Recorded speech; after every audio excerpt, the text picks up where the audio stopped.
Olá, tudo de bom para você? Está no ar, seja muito bem-vindo à Rede Gospel, uma alegria ter você aqui conosco mais uma vez. Hoje é o dia do nosso Trocando Ideias.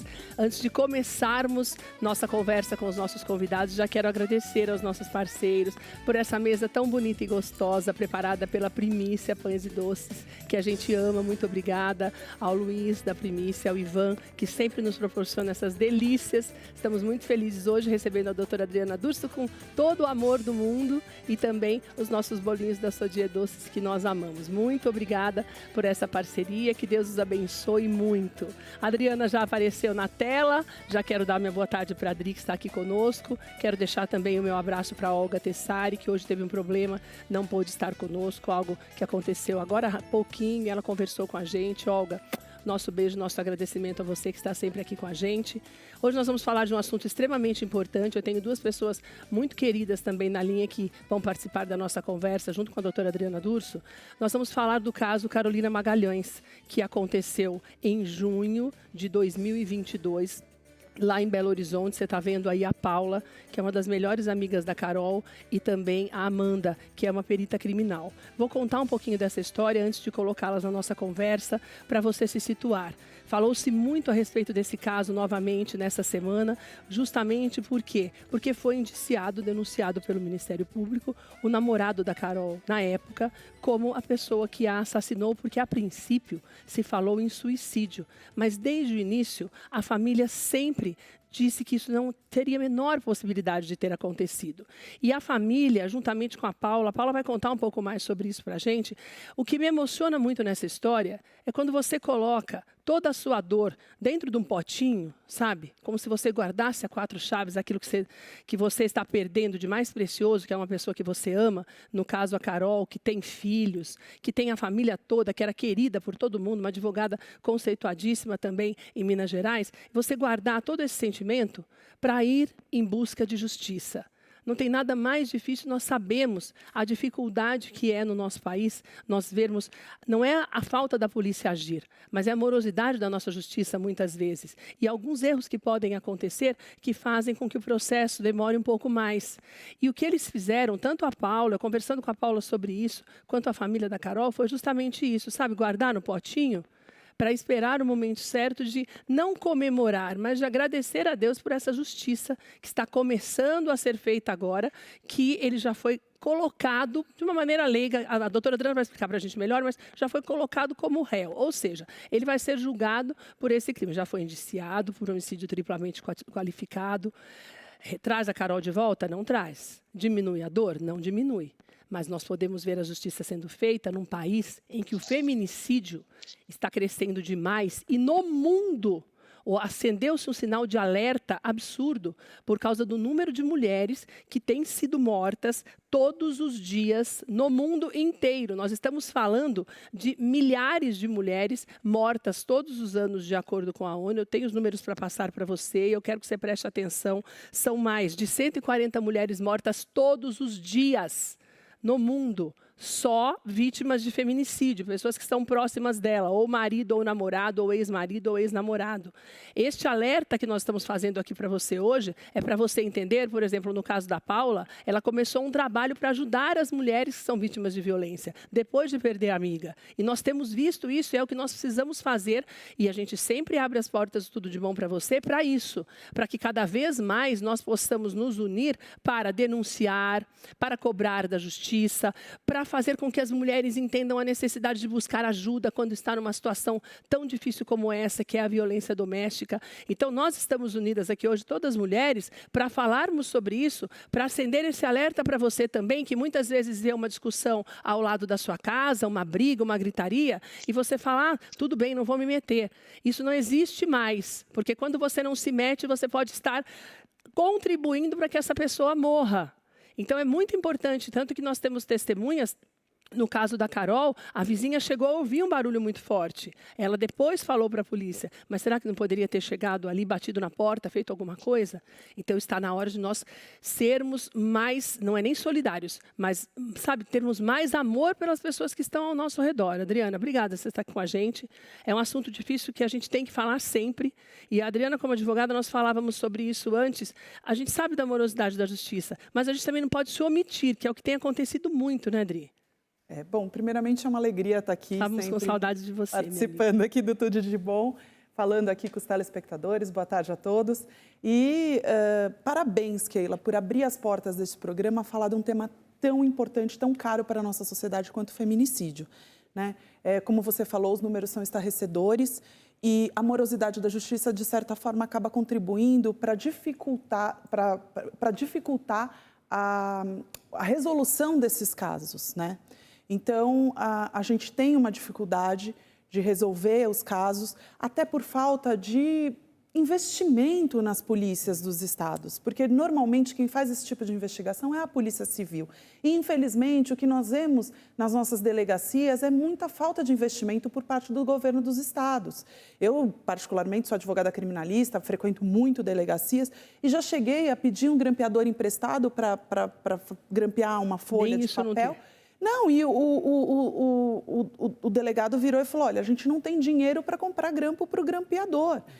A gente não tem dinheiro para comprar a folha de papel para imprimir o boletim de ocorrência. Então, é uma situação realmente muito delicada de precariedade das nossas polícias investigativas na Polícia Civil, que contribui para essa situação de precariedade das próprias investigações, prejudicando o cidadão como um todo, né? Claro. E essa situação de dificuldade da investigação gera uma impunidade, de certa forma, porque você não tem provas para condenar. E a gente sabe que não há condenação no processo criminal sem provas.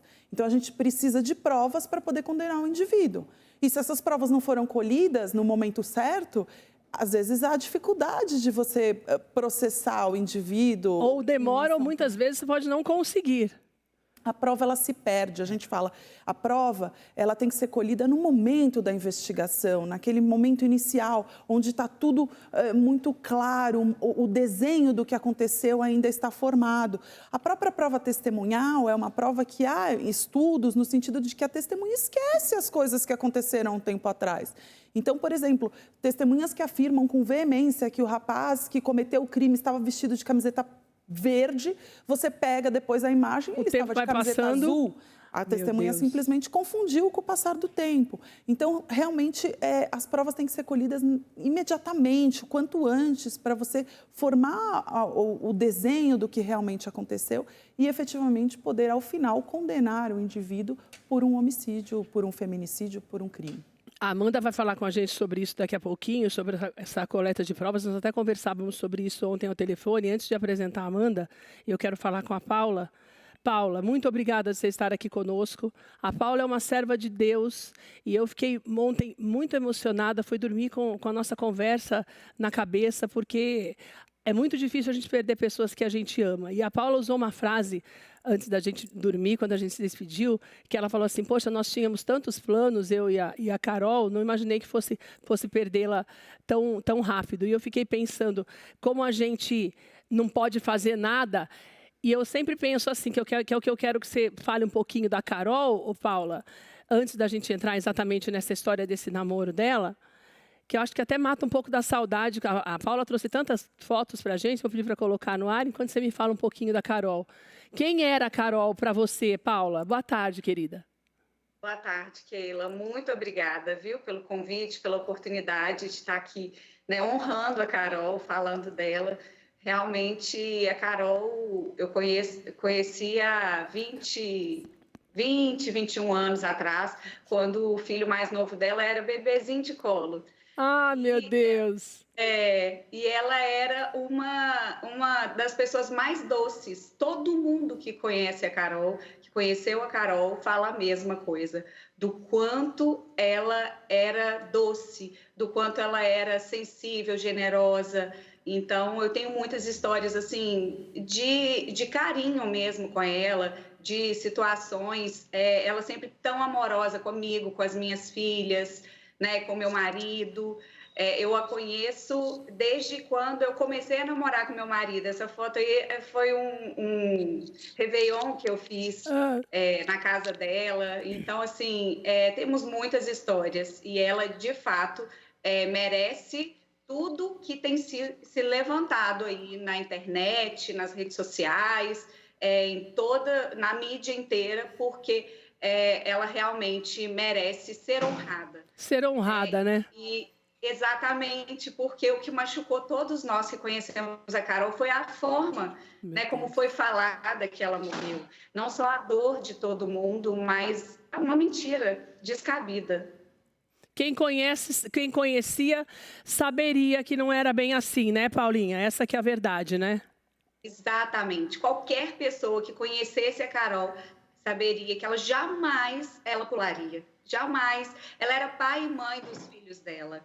E ela jamais deixaria os filhos. Jamais, jamais. Ô, Paula, você manteve esse contato com a Carol enquanto ela estava namorando, quando ela conheceu esse rapaz? Você sabia dessas brigas? Era algo que ela costumava? Porque às vezes a gente pensa que a pessoa está tão perto de nós, mas a pessoa às vezes gosta do outro e não quer ficar falando porque sabe que deveria agir de uma outra forma, ou aquele relacionamento não era o relacionamento que seria o ideal. Daí, muitas vezes, a gente se cala. Aconteceu isso? Você sabia do que acontecia? Aconteceu isso. Ele tirava ela do convívio com as pessoas. Ele, toda vez, porque eles tiveram idas e vindas, né? Por 4 vezes eles terminaram e voltaram. E aí, nesses términos, ela ligava, ela aparecia, né? A gente tinha esse contato. Hoje eu estou morando em outra cidade. Então, nesse tempo que ela namorou com ele, a gente não encontrou fisicamente. A gente se falava pelo telefone, mensagens. Mas o que era nítido para mim é que ele cortava esse acesso a ela. Tanto que quando ela voltava para ele, ela me falou que ela era obrigada a sair das redes sociais, porque ele tinha ciúme, ele não gostava, ele manipulava. Então, ela tinha que sair do Instagram. Então, todas as vezes que ela terminava, ela voltava.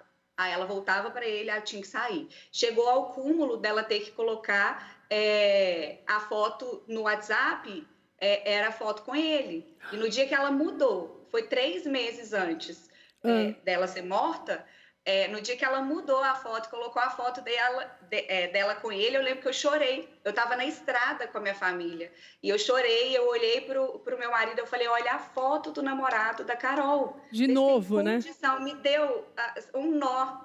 Ai, porque meu Deus. Ele tinha cara do que ele de fato é. Desculpa, né? Eu não queria julgar assim, mas ele tinha cara. E eu falei com ela, eu falei, amiga, pelo amor de Deus, o que você está fazendo com esse cara? E a gente teve essas conversas. Ela falou, né, acho que uma semana antes, uns 10 dias antes, ela estava terminada com ele e ela falou que ele tinha ameaçado, né, tirar a própria vida se ela terminasse com ele. E aí eu falei, amiga, deixa eu te falar uma coisa. Enquanto ele está falando que ele vai fazer com ele, problema dele. Mas esse cara tem cara de psicopata e se ele resolve fazer com você, troca as fechaduras da sua casa, avisa que ele está proibido de entrar. Mas, enfim, aí, quando foi no dia 5 de junho, foi a última vez que a gente conversou. 3 dias antes, Paula? 3 dias antes. Meu Deus. Ela falou que tinha resolvido dar uma última chance para ele. Ai, jura? Ela tinha falado para você, ela falou então. Essa frase, que foi o que mais acabou comigo. Ai, meu Deus. Paula, eu vou te falar, é tão duro. Né? Eu imagino. Ele tá aí, né? Não, e é tão duro, né, menina, né, Adri? Porque, assim, você tem uma amizade de 20 anos. Amanda, boa tarde, vou colocar você na história também. Estamos todas mulheres aqui conversando. Tudo bem, Amanda? Oi, Keila, tudo bem? Você está ouvindo a nossa conversa, né, querida? Estou ouvindo tudo. Eu estou falando, né, Amanda, a gente que, mulher, como estamos só mulheres aqui, vou até pedir para pôr a Paula na tela de novo também, a gente sabe a importância que nós damos para a amizade, né? Quando a gente vê um amigo bem, a maior alegria da gente é ver um amigo bem. Quando você percebe, de alguma forma, como a Paula falou, eu acho que talvez, Paula, a Amanda e a Adriana tenham até uma outra visão quando tem uma amiga que se envolve com alguém diferente, porque vocês têm o olhar técnico que nós, né, Paula, não temos.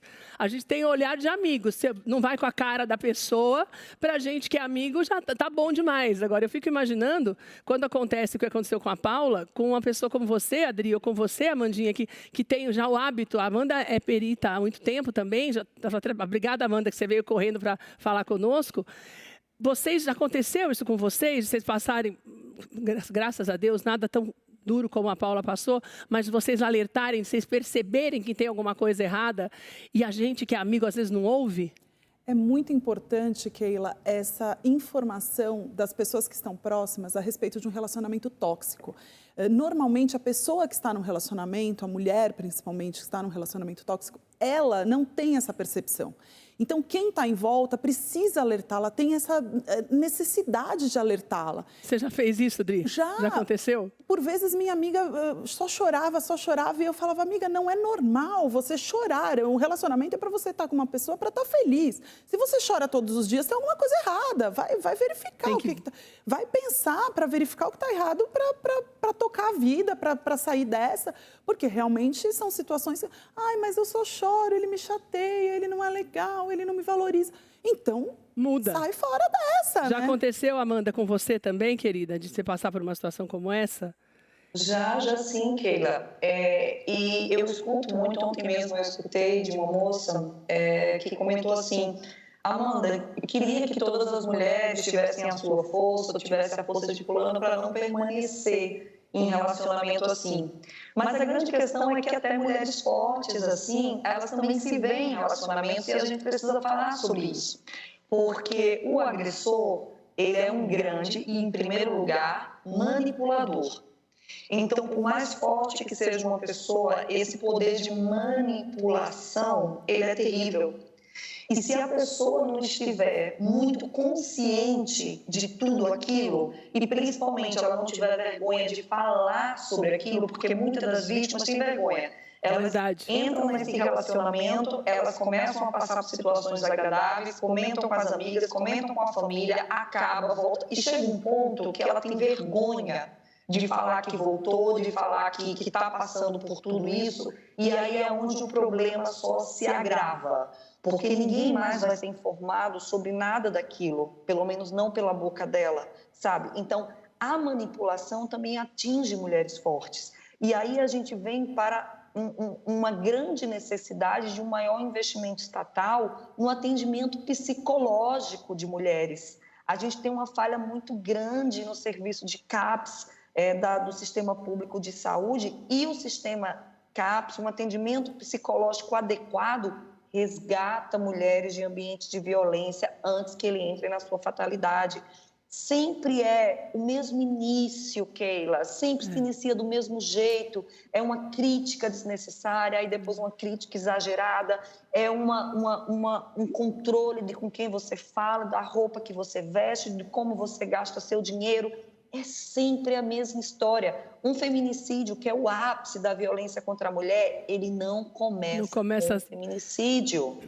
Então, é importante que as mulheres identifiquem isso e, principalmente, tenham na consciência. Há sinais que mostram que não adianta, o homem não vai mudar. E eu digo muito assim, para concluir, Keila, toda vez que você questionar o seu relacionamento, mulheres, questionem assim, eu penso em acabar porque, se a resposta for para ter paz, acabe. Acabe logo, né? Agora, a resposta que você precisa. Amanda falou uma coisa importante do que a Paula tinha comentado, que, Paula, na verdade, você deu todos os alertas que você podia, né, Paula? Mesmo à distância, né? Você acha que faltava alguma coisa? Você acha que a Carol acabou ficando mais por medo? Ou porque ela gostava mesmo dele? Porque você falou claramente nos 3 dias antes, né? E mesmo assim ela voltou. Quer dizer, teoricamente não tinha muito o que ser feito, porque não dá para você obrigar uma pessoa adulta também, né, Paulinha, a te ouvir, né? Como que você encarou essa continuidade dela, mesmo você falando e você sendo uma pessoa tão próxima? Na verdade, ele pressionava ela, né? Ele perseguia ela em todos os lugares. Ela estava no sinal de trânsito, ela olhava para o lado, ele estava no carro ao lado. Ela sofreu um acidente porque ele estava perseguindo ela. Então, tem muitas situações, ele perseguia ela o tempo inteiro. Ela tentou sair dele por inúmeras vezes. Ela tentou se libertar dele, tanto que nesse dia ela tinha falado, vai embora, eu não preciso de você. Ela não queria mais, ela tentou de todas as formas. Então, é nítido você ver na imagem das câmeras a cara de choro que ela estava, a cara triste que ela estava. Ela sabia que ela ia terminar com ele. É verdade. A gente tem essas imagens que a Paula está falando, que é essa imagem, acho que a sequência dessa imagem, que depois dessa imagem dele entrando. É na hora que ela entra no elevador. Quando ela entra no elevador, tem uma imagem dela entrando no elevador e a gente vai mostrar para você. E fica muito, muito nítido e muito claro mesmo essa, acho que é antes dessa, viu, Joyce? Que essa daí já é quando os meninos já estão saindo, quando já tinha acontecido. É um pouquinho antes, se a gente achar a imagem, mas eu vi essa imagem que você está falando, Paula. E agora, a Amanda falou uma coisa importante, a Adri também, Paula, que eu queria falar com você, que é essa questão da gente procurar ajuda. Eu acho, até eu já citei aqui algumas vezes, porque isso aconteceu comigo quando eu era bem mais jovem, e eu tive medo de procurar ajuda. E eu nunca tive vergonha de falar sobre isso. Eu fui agredida uma vez quando eu era bem nova, e eu fiquei com medo e não contei para ninguém. Então, eu nunca gosto de condenar quando alguém fala assim. A gente ouviu muito isso. Ah, mas a pessoa gosta de apanhar. A pessoa não fala nada porque está acostumada. Vocês que trabalham com isso, a Amanda e a Adriana já devem ter ouvido isso. É um pensamento machista, mas existe. E eu não gosto muito disso. Eu fico pensando se ela não tinha medo de procurar a polícia. Hoje é uma coisa muito mais fácil de se falar do que 25 anos atrás, quando eu passei por isso, quase 30 anos, mas as pessoas ainda têm vergonha. Você acha que ela tinha vergonha, Paula, de procurar a justiça mesmo, de pedir uma medida protetiva, de fazer uma denúncia mesmo formal? Eu acho que ela estava constrangida, porque ela nem chegou a me falar por telefone isso. Ela falou, amiga, ele tem feito coisas que eu não quero ficar com ele. Meu filho tem visto coisas que eu não quero que ele veja. Então, ela chegou a falar assim comigo. Ela falou, eu quero conversar com você pessoalmente. E a gente até tentou se encontrar uma semana antes num evento em São Paulo e acabou que ela não pôde ir. Mas é essa imagem, que ela entra com cara de choro. Que ela está chorando, é verdade. Ela está chorando nessa imagem. Que é a imagem que a Paula falou, que foi o quê? 3 horas antes dela ser jogada. Então, você acha que ela tinha esse constrangimento. Isso é uma coisa, gente, que a Amanda estava falando, e a Adriana também. E você que está em casa, você não precisa ter vergonha. Você não pode ter vergonha. E eu imaginava isso, porque ela era uma pessoa bastante conhecida na cidade, né, Paula?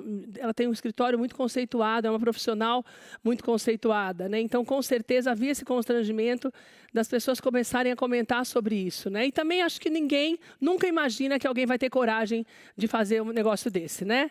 Essa que é a verdade. Acho que eu não acreditava. Eu acho que nem você, nem a família, não é a Amanda, né, Adri? Ninguém imagina que alguém vai chegar ao extremo.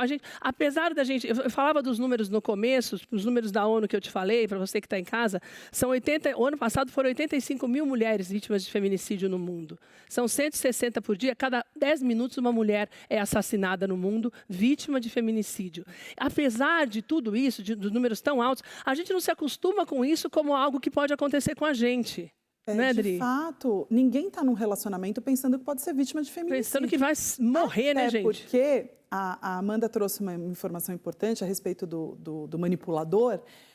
O indivíduo agressor, ele é muito sedutor. E, no início, ninguém entra num relacionamento onde, no primeiro encontro, toma um tapa na cara. Então, no início, ele é um príncipe encantado. Ele faz todas as vontades da mulher, ele a trata como uma princesa, ele é uma pessoa muito agradável, aquela companhia maravilhosa. E, de repente, ele se transforma num indivíduo agressivo, não só na violência física, mas também na violência psicológica. E além do medo de denunciar, a vítima fica numa situação de desacreditar, porque fala, como é que aquele príncipe encantado se transforma nesse monstro? Então, ela não entende direito também o que está acontecendo, e por vezes ela fala, não é possível, acho que ele vai voltar a ser aquele homem que eu conheci, dar novas chances, e isso, normalmente, acaba desabando num feminicídio, porque não tem chance. Ele não vai mudar, essa é a verdadeira personalidade dele. Se me permite, acontece algo que agrava ainda mais. A vítima passa a se sentir culpada pelo que ela está passando, porque o poder de manipulação é tão grande, sedução é tão grande, que ele começa a trabalhar a mente da mulher para que ela se sinta culpada. Não, a culpa é minha, sou eu, e aí só agrava o quadro. E ainda tem isso, né, gente? Agora, eu queria mudar um pouquinho o rumo da história para colocar um pouquinho daquilo que aconteceu naquele dia. E queria mandar um abraço para o Damião, o doutor Damião, que é o irmão da Carol, e eu falava com a Paula sobre isso, quando eu falei da história da caixinha, né, de você guardar o sentimento, né, Paula? Porque o Damião, ele foi, assim, de uma serenidade para conseguir parar. Para você que está em casa, que você não sabe toda a história, houve um erro a princípio, a Amanda até me explicou isso melhor no início dessa investigação, até por ter deixado, a polícia deixou um pouco de lado as provas que estariam ali no momento para serem colhidas, porque ele poderia ter sido preso em flagrante, e isso acabou passando. Mas eu fiquei impressionada com o irmão da Amanda, que é um advogado também, e ele foi atrás mesmo. Vocês sabiam disso, Paula? Quando ele começou aí a pegar as imagens, a juntar as provas para ajudar a polícia a reverter isso, você sabia disso? Vocês chegaram a conversar sobre isso? Conversamos, todo mundo muito machucado, mas desde o início a gente sabia. E a primeira conversa que eu tive com ele, eu falei, Dê, você não vai deixar ficar assim, né? Você vai provar que não foi suicídio, né? Ele falou, eu vou provar, eu vou atrás de tudo que eu puder. Não vai ficar assim, porque é inconcebível uma injustiça dessa. Nossa, pelo amor de Não Deus. bastasse todo o sofrimento que causou a ela, a toda a família, né? Quantos planos frustrados e ainda com uma mentira dessa deslavada, não, inadmissível. E como é que foi esse período para ele conseguir fazer isso? Porque eu penso mesmo no psicológico da pessoa, né? Você está falando da sua irmã. Quando você vai, por exemplo, a Amanda é profissional, então ela tem o olhar do profissional. Que você chega na casa, você sabe que tem uma pessoa ali. Agora, quando é a sua família, você vai lá, você fica vendo imagem. Essa imagem pode ter alguém, você pode ver a tua irmã cair. Isso para esse moço deve ter sido um período bastante difícil, né, Paula? Eu imagino que tenha sido muito difícil para todos eles, né? Porque a família é toda de advogados, os filhos fazem faculdade de Direito. Então, eu imagino que eles tenham visto, né? Visto fotos. Nossa, meu então, Deus. eu imagino a dor de reviver, de remexer. Eu imagino, de fato, o quanto isso machucou, porque machuca quem não conhecia a Carol. Nossa, machuca a gente de saber. Exatamente. Então, com certeza é uma dor que assim, a gente não tem como nem mensurar, Não né? tem como mensurar. Ô, Amanda, eu queria falar com você um pouquinho daquilo que aconteceu naquela noite. Por exemplo, como a gente sabe agora, né, depois de toda essa investigação, de que ele lavou as coisas, lavou roupa de cama, tudo isso, Amanda, apaga completamente a possibilidade de alguma prova? Ou, por exemplo, se ele tivesse feito tudo isso, mas no dia seguinte a polícia já tivesse chegado lá e colocado aqueles líquidos que a gente sabe que a gente não entende nada, mas a gente sempre vê que se fala luminol e tudo mais, teria dado tempo de ter revertido isso antes, Amanda? Ou quando limpa tudo e não tem jeito? Não, sempre tem jeito. Eu sempre falo, não existe crime perfeito, existe uma investigação mal feita. Não estou me referindo especificamente a esse caso, mas é uma máxima que eu costumo usar quando eu falo sobre o trabalho da perícia. Então, o perito, ele busca os vestígios para lhe contar a verdade do que aconteceu naquela cena. Certo. Então, por mais que se tente burlar, por mais que se tente apagar, a gente tem plenas condições de conseguir chegar através de um trabalho minucioso e, principalmente, quando há investimentos em tecnologia, aí a gente consegue chegar. Antes de tudo, eu queria perguntar, Paula, não sei se ela tem essa informação, mas durante quanto tempo foi tratado como suicídio, Paula? Foi só naquela primeira noite? Isso não ficou claro para mim. Ou foi por dia? Você sabe disso? Eu não sei te falar esses detalhes, mas para a gente, o que a gente sabe, né, eu como amiga, o que eu sei, é que nesse primeiro momento foi tratado como suicídio. Então eu vou te explicar. Bom, o que é comum? Quando a gente é acionado, como é que funciona? Quando um crime, ou supostamente um crime, acontece, primeiro se aciona a PM, que é a Polícia Ostensiva, ela vai até o local, ela confirma que ali pode ter acontecido um crime, aí ela aciona, a PM aciona a delegacia, aciona um delegado de polícia. Certo. O delegado de polícia, por sua vez, aciona a perícia.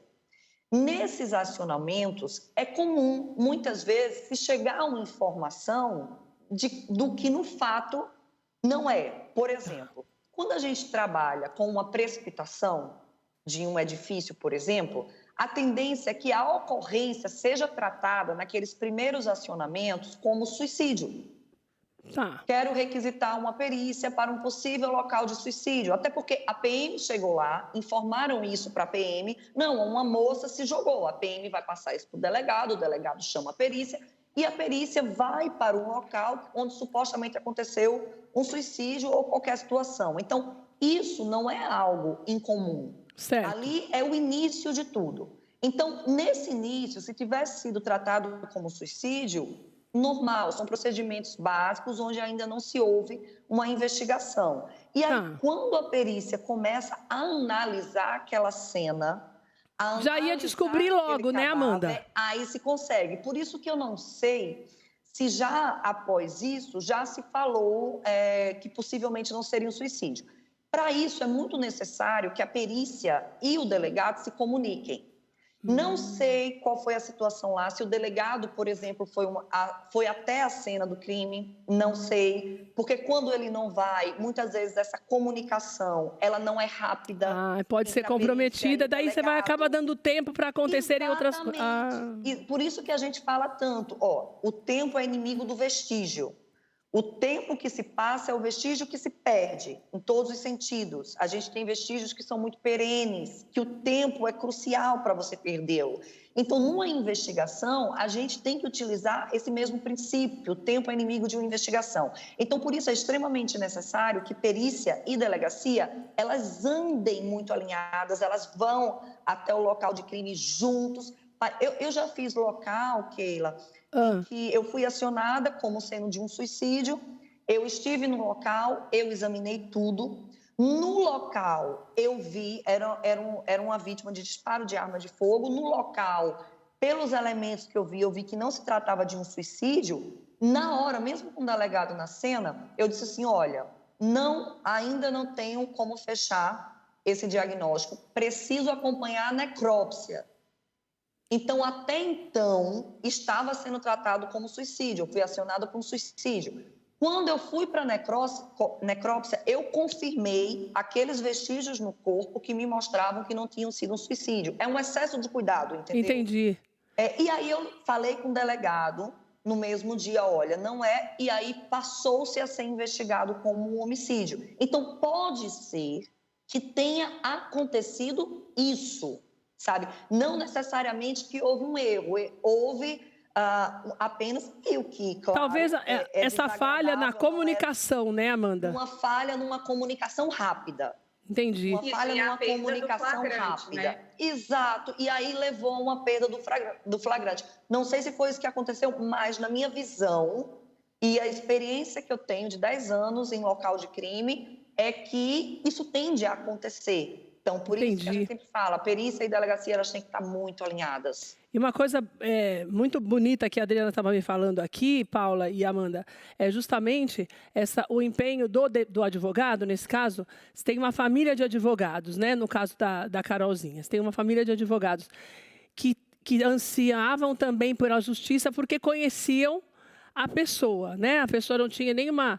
Um indício de uma tentativa de suicídio, nenhum histórico.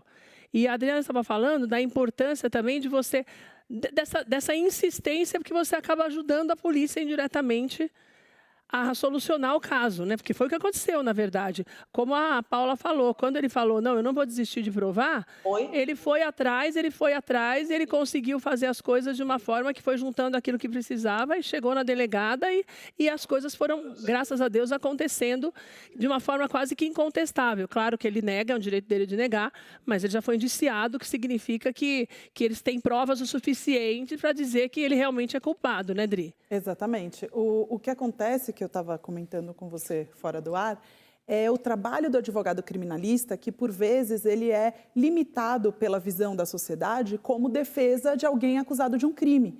Mas o advogado criminalista, por vezes, também atua como assistente da acusação. E esse trabalho pode ser feito durante as investigações de um crime. Então, a família, normalmente, por exemplo, nesse caso da Carolina, né? A família contrataria um advogado para acompanhar as investigações. E é importante essa atuação de alguém perito aí no direito para poder até dar linhas gerais, orientar o trabalho da polícia, solicitar diligências específicas, porque tendo contato direto com a família, por vezes esse advogado vai fazer essa interlocução necessária Como com se fosse uma ponte mesmo, né? com a delegacia de polícia que está conduzindo as investigações.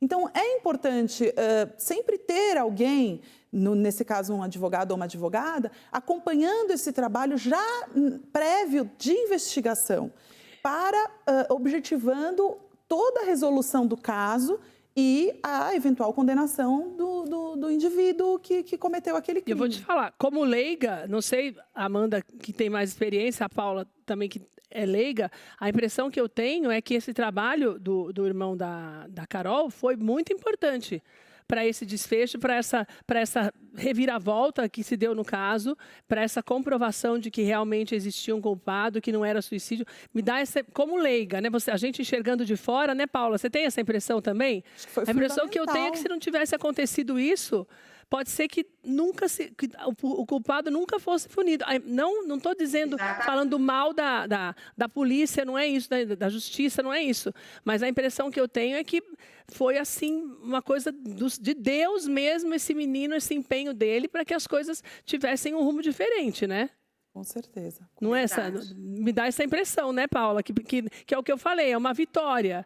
Você não consegue reverter, mas você pelo menos sabe que a possibilidade dessa pessoa ficar atrás das grades e pagar, pelo menos por esse crime, já que já cometeu tantos outros e não pagou, né? Porque já tem um histórico, é muito grande, já é um alívio, né, para a família, né, Paula? Com certeza. E a família está fazendo algo lindo, né? Eles criaram o Justiça por Carol no Instagram, estão levantando, né, não só pela Carol, mas por todas as mulheres que são vítimas de feminicídio. Eu falo que eu fiquei chocada. Eu falo para mulheres já há mais de 10 anos, mas eu falava na área da gastronomia. Sim. E aí, depois da questão da Carol, que eu comecei a focar mais na mulher, na identidade da mulher. Porém, depois que a gente pôde falar nas redes sociais do caso dela, né, depois que ele foi indiciado, eu tenho recebido tantos directs. Ontem eu recebi direct com vídeos. Então, a mulher sangrando. Eu falei, meu Deus, assim, surreal. A mulher sangrando na frente do advogado dela, do advogado do ex-marido, e o cara tá solto. Meu Deus do céu. Mora a 50 metros dela. Então, assim, eu recebi cada foto de tentativas de feminicídio. As mulheres começaram a me mandar. Eu fiquei chocada, porque eu não sabia, eu não tinha noção da proporção disso. E é uma coisa, e a Paula vai falar daqui a pouco sobre isso, porque ela está direcionando o trabalho dela também para ajudar essas mulheres. É lindo o trabalho que a Paula está fazendo e nós vamos falar sobre isso daqui a pouco. Amanda, quando nós falamos nesse tipo de investigação, eu queria falar algo que é bastante importante também. A gente sempre tem muitas pessoas que têm muito medo das denúncias também por essa questão de provas. Então, essa história que eu falei no começo, né, da pessoa falar assim, porque eu vou me meter nessa história, estou ouvindo gritar e não sei o quê, porque não posso provar, depois a pessoa chega, chama a polícia e não acontece nada. Essa mentalidade tem colocado muitas mulheres em risco também, né, Amanda? Porque a gente percebe que essa falta de coragem mesmo da gente, não é nem da vítima, mas da gente, de se colocar como alguém que denuncie, como, por exemplo, a Paula. Daqui a pouco a Paula vai ter que começar a pensar no que ela vai fazer com tanta coisa que ela tem recebido. Que você acaba tendo que jogar isso para frente também. Você acha que ainda existe um pouquinho dessa... Não sei se eu posso chamar de omissão, mas talvez um silêncio maior nosso para não querer causar um constrangimento na vizinhança ou não querer forçar uma situação e depois se sentir culpado da mulher e falar, eu me separei, a culpa é sua, porque agora eu estou sozinha. Você acha que ainda existe muito isso, Amanda? Você está no Nordeste. O Nordeste tem uma realidade diferente da nossa. A gente sabe disso, mas não menos violenta. Então, no fundo, na verdade, independente da região do país, os problemas eles se repetem, na verdade, no mundo inteiro, né? Porque os números são mundiais. Você percebe isso?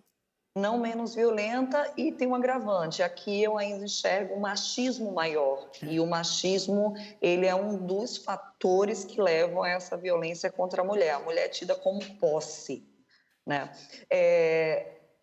não só a omissão, ela faz um papel importante nisso, mas a omissão, eu costumo dizer que ela mata.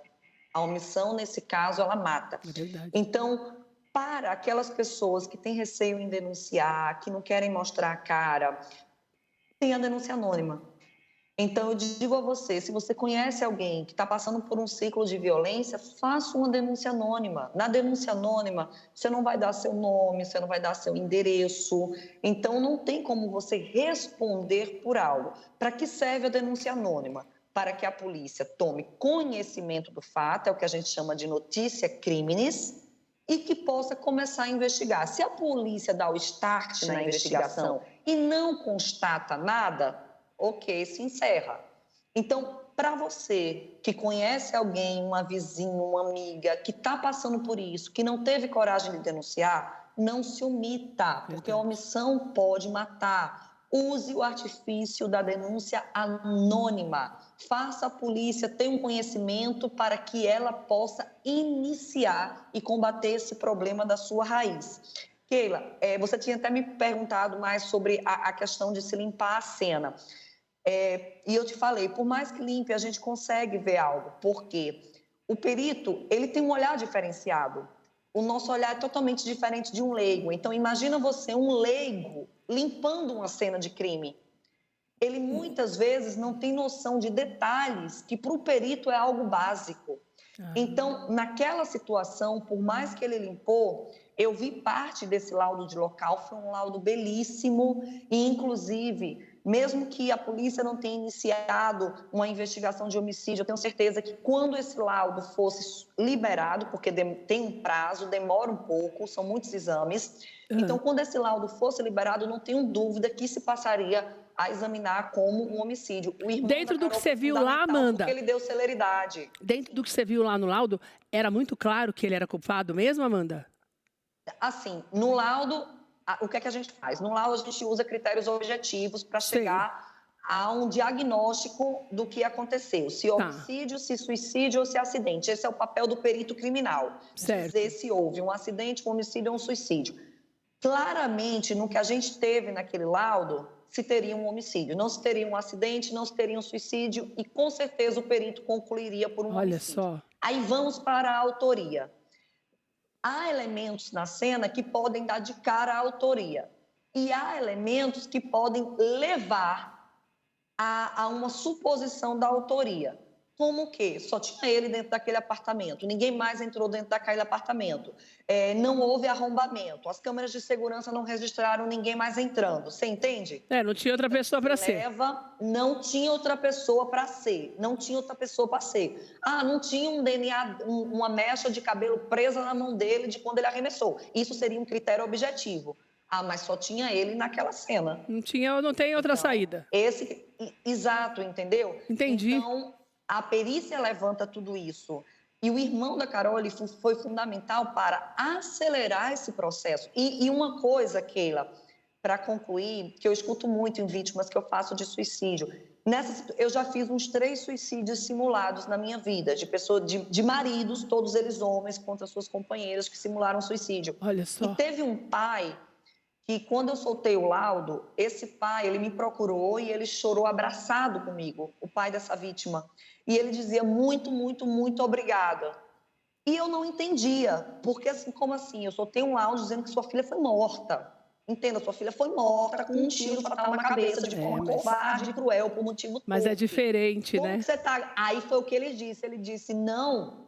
Você me disse que minha filha não se matou. É o que a Paula falou. Paz em saber que minha filha se matou. Então, isso, assim, me marcou muito, sabe? Eu acredito, porque foi o que a Paula falou no começo, né? Você conhece a pessoa, você sabe um pouco do comportamento daquela pessoa, né? Então, é muito duro que todo mundo fique achando que a pessoa não queria mais viver. Uma pessoa cheia de vida, que tinha a vida inteira pela frente, como a Paula falou. É completamente diferente, chega a ser gratificante, como esse pai falou para você.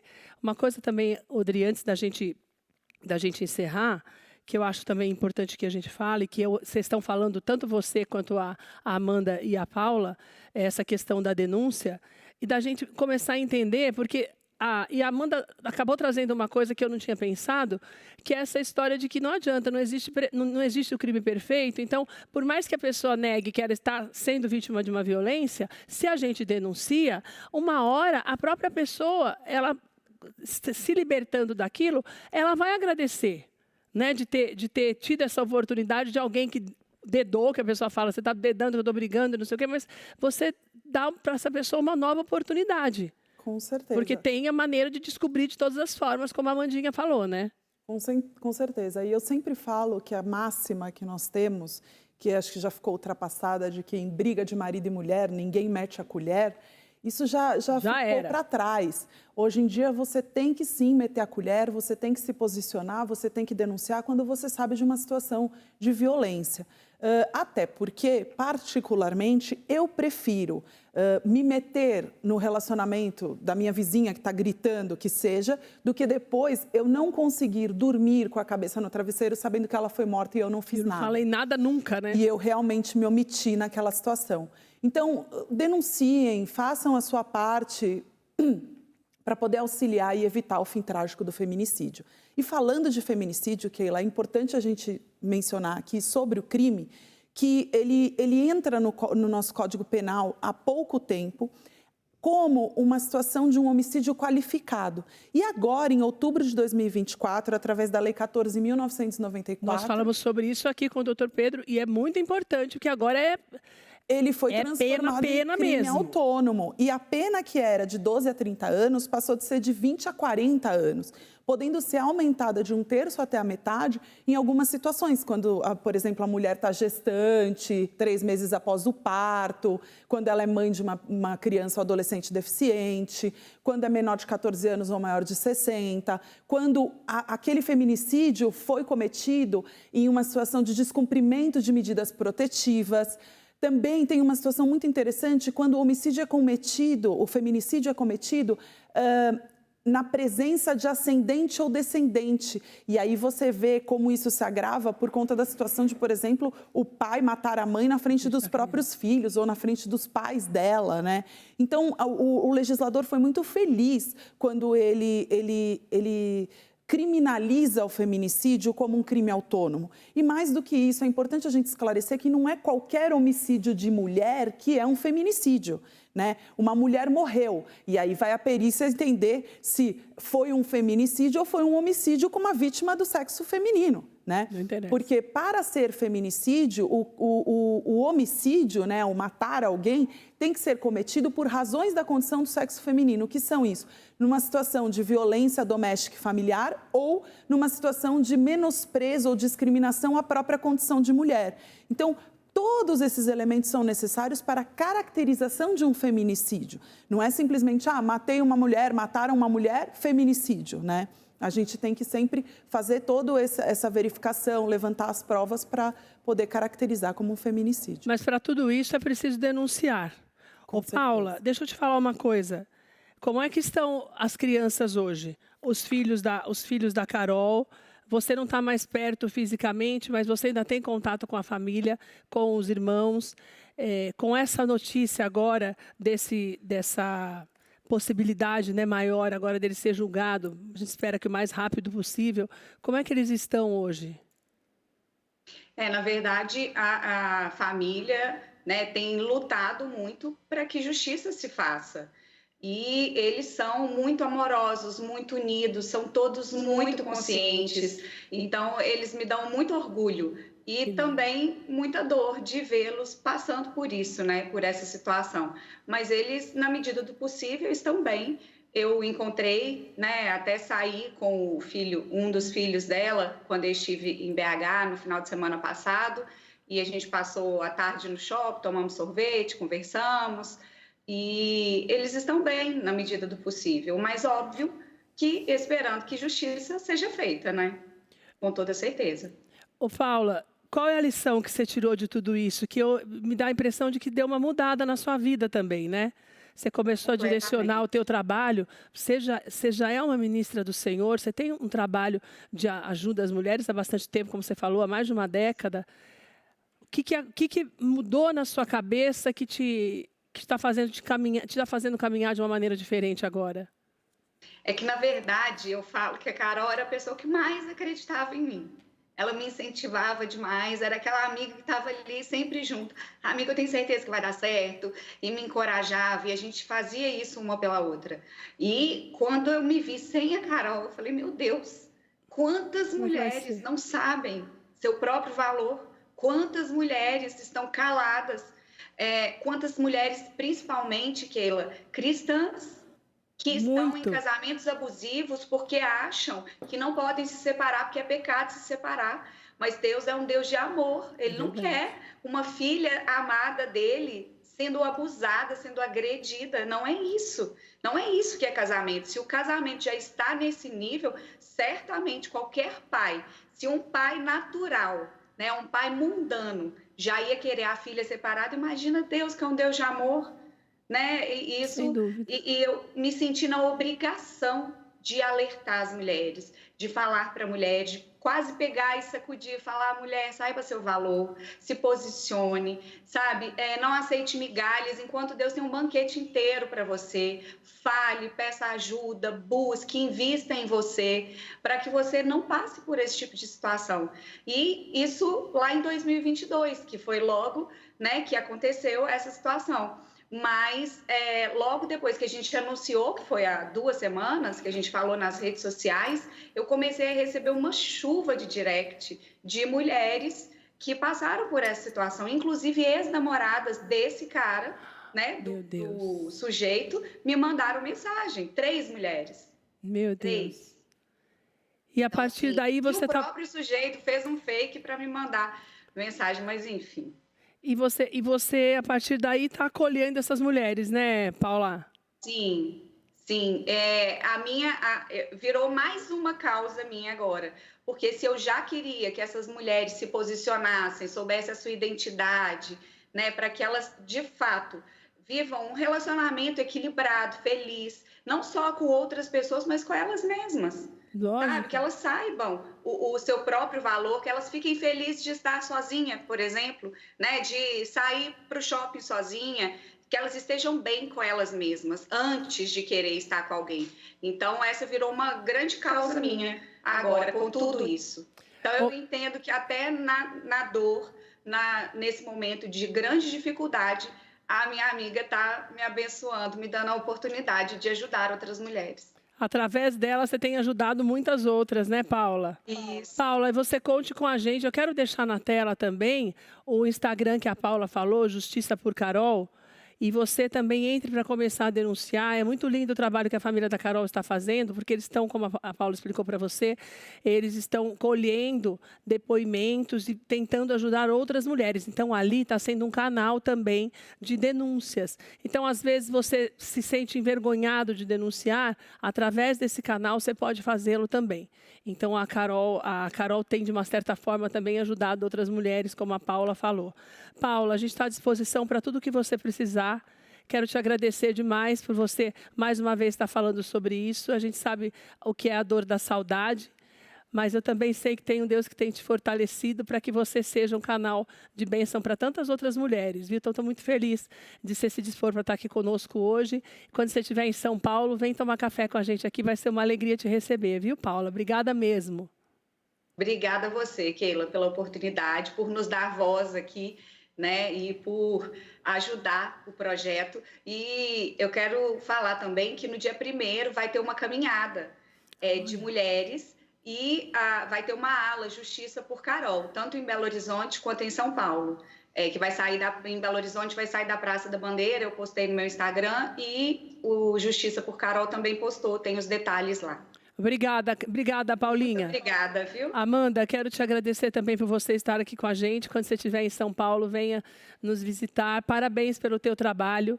Ajudou demais a gente a entender um pouquinho, porque como a gente não entende, a gente é tão ansioso e gostaria que tudo fosse resolvido tão rápido, e quando as coisas se perdem, a gente fala, agora não tem mais jeito. A gente aprendeu que sempre tem jeito. Obrigada, viu, Amanda? Sim, obrigada a você pelo convite. Eu quero só deixar um recado para todas as mulheres. Eu quero dizer que, sim, você vai encontrar alguém melhor, sim, alguém vai te querer, sim, você não é uma pessoa ruim, a culpa não é sua. Eu quero falar para você que não adianta se ele, depois de tudo que faz, ele te leva flores, não adianta se ele te leva para viajar. não adianta, ele não vai mudar. Então muda você, saia desse ciclo, para que a gente daqui a um tempo não esteja aqui contando a sua história, assim como a gente contou a da Carol, assim como há um tempo atrás a gente contou a da Renata Mugiati, a gente contou a da Tatiane Spitz, né? Que tiveram o mesmo modus operandi, o mesmo fim trágico. Então, e outra coisa que eu falo, se a gente quer ver uma mudança nesse Brasil, principalmente de leis, a gente precisa ter mais representantes mulheres, então a gente precisa se apoiar. E lembrando vocês, para concluir, que o crime de homicídio ele se tornou hediondo no Brasil, endurecendo a pena pela primeira vez quando uma mulher foi assassinada e quando a mãe dessa mulher não se conformou com uma lei tão branda. Essa mulher era a Daniela Pérez. A mãe Glória Pérez recolheu mais de 1 milhão de assinaturas quando não existia internet. Ela recolheu em loco, no mão a mão. Mas uma mulher transforma essa realidade porque a gente entende a nossa dor. Então vamos se apoiar. Obrigada, vamos Amanda. Fazer com que mais mulheres falem. Obrigada, minha querida Adri. Obrigada, viu, meu amor? Obrigada. Uma alegria ter você aqui com a gente. Volta logo, viu? Obrigada. Obrigada a você que ficou com a gente nessa tarde. Que as nossas convidadas tenham te ensinado a ter mais coragem.